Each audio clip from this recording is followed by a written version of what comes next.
ঘড়ির কাঁটায় তখন ভোর 6টা। ঘুমটা তখনও কিন্তু পুরোপুরি ভাঙেনি, কিন্তু ওই থেমে থাকলে তো হবে না, সংসারের ঘড়ি কখনো থেমে থাকে না। নমস্কার বন্ধুরা, শুভ সকাল। আমার আরও একটি নতুন ঝলমলে ব্লগে সবাইকে অনেক অনেক স্বাগত। আশা করছি সবাই সবার বাড়িতে খুব ভালো আছেন, আর আমরাও বেশ ভালো আছি। আজ হচ্ছে শুক্রবার, আর এখন থেকে তোমাদের সাথে নিয়ে ব্লগটা স্টার্ট করছি। আশা করছি তোমাদের ব্লগটা একটু হলেও ভালো লাগবে, তাই পুরো ব্লগটা দেখার অনুরোধ রইল। আর তোমাদের যদি একটু অংশ ভালো লেগে থাকে তাহলে অবশ্যই একটা লাইক করে কমেন্টেও জানিও যে কেমন লাগলো। তোমাদের এক একটা কমেন্ট আমাকে অনেক অনেক মোটিভেট করে আরও সুন্দর সুন্দর ভিডিও বানানোর জন্য। শুরু হলো আমার প্রতিদিনের মতো নতুন আরও একটা দিন। প্রতিদিনের মতোই ঘুম থেকে উঠেই আগে ঠাকুর প্রণাম করে জানলা দরজাগুলো সব খুলে নিলাম। তারপর বাইরে জল টল দিয়ে একটু ঝাঁটও দিয়ে নিলাম। এইবার চলে এসেছি ঘরগুলোকে ঠিক করে নিতে। বাইরের বসার ঘরটা দিয়েই প্রথমে শুরু করি। আর এই সোফার কথা তো প্রত্যেক দিনই বলি, যতই ঠিক করি ততই অগোছালো হয়। তো দেখো ফাইনালি আমার সোফাটাও ঠিক হয়ে গেছে। আর এখানে টিভি র্যাকের উপর প্রচুর জিনিস রাখা ছিল। মেয়ে এক একটা করে খেলনা বের করে, আর সেইগুলো জায়গা হয় ওই টিভির ইউনিটের ওপর। তো যাই হোক, ওগুলোকেও ঠিকঠাক করে এখানে চলে এসেছি একটু চায়ের জন্য, কারণ সবার আগে একটু চা না হলে না কোনোভাবেই এনার্জিটা বুস্ট করতে পারি না। তারপর চাকে জোর কদমে টিফিন সব বানিয়ে নিয়েছি এখানে।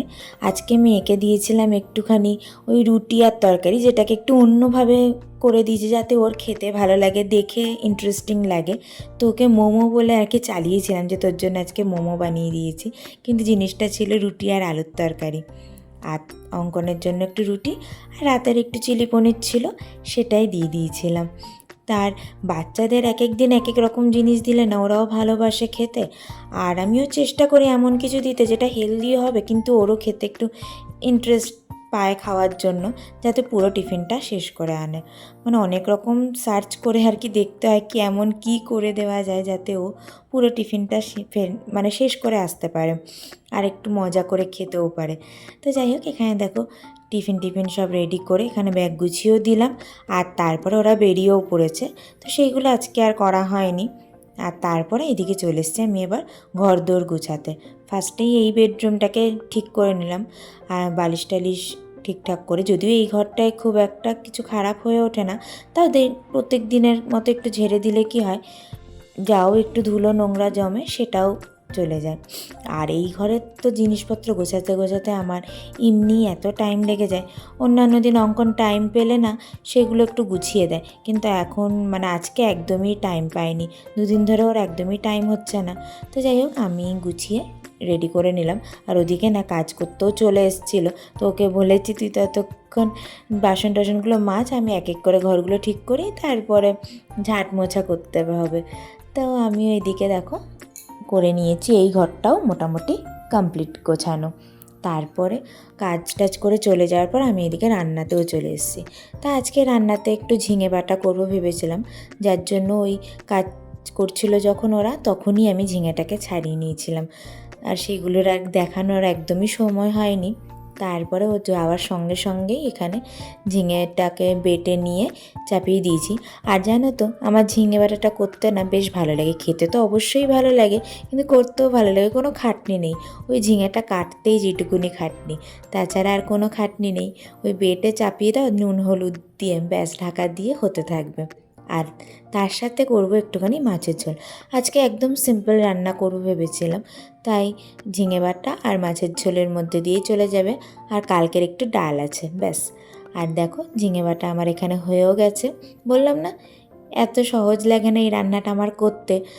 চটজলদি যেদিনকে তাড়াহুড়ো থাকে আমি ঝিঙে বাটাটাই করে নিই। আর এখন অঙ্কন ঝিঙে আনলেও বলে যে তুমি অন্য কিছু করো না, ঝিঙে বাটাটাই করো। তো যাই হোক, এখানে দেখো এবার মাছটাকেও ভেজে নিচ্ছি মাছের ঝোলের জন্য। আজকে একদম আলু দিয়ে সিম্পল করে মাছের ঝোল করব। জানি না, মাঝে মাঝে না বেশ সিম্পলভাবে এইসব খেতে না বেশ ভালো লাগে, তাই না? সবসময় হেভি করে রিচ করে রান্না না করে মাঝে মাঝে একটু সিম্পল আলু দিয়ে ঝোলগুলো খেয়ে মনে হয় যেন বেশ তৃপ্তি আসে।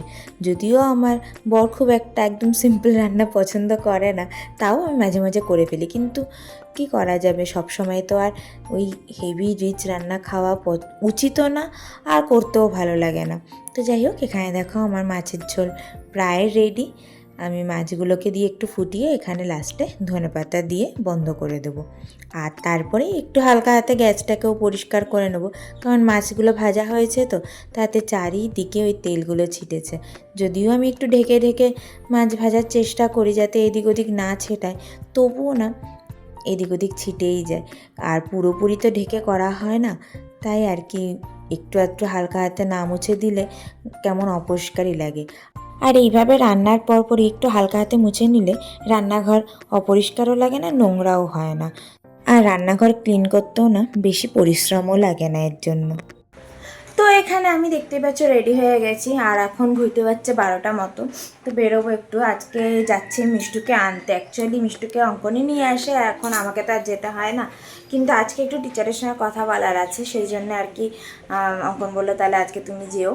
তো সেই জন্যই আমি যাচ্ছি, ও চলে আসবে, তো একসঙ্গেই যাওয়া হবে। ও মিষ্টুকে পিক আপ করে নেবে আর আমি একটু টিচারের সঙ্গে কথা বলবো, তো সেই জন্যই আর কি আমি যাচ্ছি।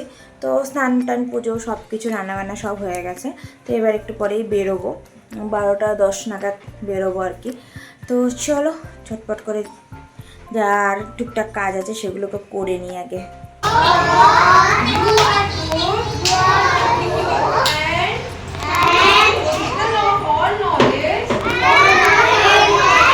তো তোমাদের সঙ্গে এবার একেবারে দেখা হচ্ছে রাত্রেবেলা।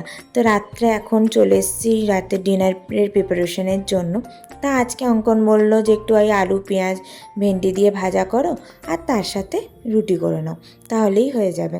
তা আমিও ভাবলাম যে ভালোই হলো, বেশি আর হেভি কিছু করারও ইচ্ছা করছিল না, আর সত্যি কথা বলতে সেরকম ছিলও না কিছু, তাই ভাবলাম যে এটাই করে নিই, এটা করতেও তাড়াতাড়ি হয় আর খেতেও ভালো লাগে।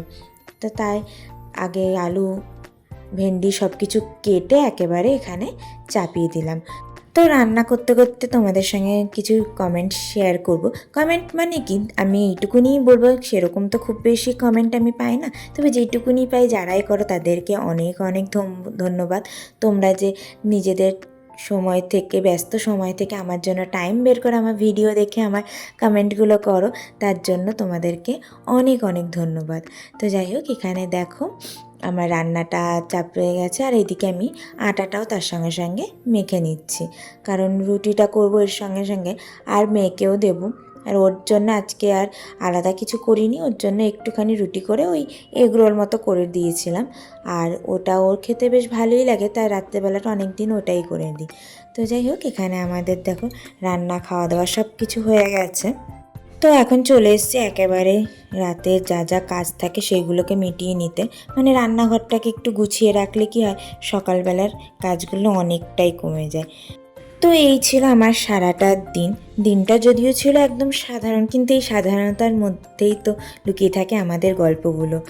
তোমরাও যদি এই সব খুঁটিখাটি মুহূর্ত উপভোগ করো তাহলে অবশ্যই একটা লাইক করার বন্ধু হয়ে পাশে থাকো। তাহলে চলো আজকের মতো এখানেই আমি ভিডিওটা শেষ করছি, আবার দেখা হবে নেক্সট ভিডিওতে। ততক্ষণের জন্য টাটা।